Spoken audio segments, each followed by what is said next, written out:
শহরে ভিড়ের মধ্যে ফুটপাতে গাড়ি চালিয়ে দেওয়ার ঘটনায় 2 জন নিহত এবং 11 জন আহত হয়েছেন। সোমবার 3রা মার্চ এই দুর্ঘটনাটি ঘটেছে জার্মানির ম্যানহাইম শহরে। কক্সবাজার সমুদ্র সৈকতের উপর নিজেদের একটি ঠিকানা, ইডেন বে, আ কনসার্ন অফ ভাইয়া হোটেলস।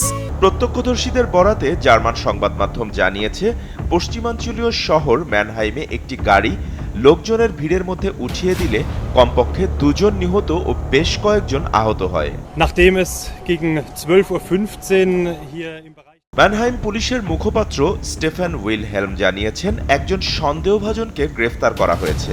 শহরে উচ্চ সতর্কতা জারি করে অভিযান চালানো হচ্ছে। এই কর্মকর্তা বলেন, অন্য কোনো সন্দেহভাজন জড়িত কিনা তা স্পষ্ট নয়। খবরে বলা হয়েছে, গাড়িটি কেন্দ্রস্থলে অবস্থিত প্যারাডেপ্লাটাস স্কয়ার থেকে শহরের ল্যান্ডমার্ক ওয়াটার টাওয়ারের দিকে যাচ্ছিল। জানা গেছে, কার্নিভাল মৌসুম উপলক্ষে জার্মানির রাইনল্যান্ড সহ বিভিন্ন অঞ্চলের শহরে কুচকাওয়াজের জন্য জড়ো হওয়ার সময় এই ঘটনা ঘটে। স্থানীয় পুলিশ জানিয়েছে, শহরের কেন্দ্রস্থলে উদ্ধার ও ত্রাণ তৎপরতা চলছে।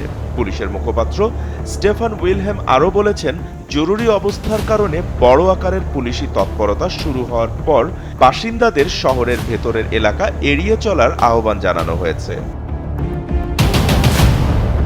বাপ্পি খান, SA টিভি ডিজিটাল।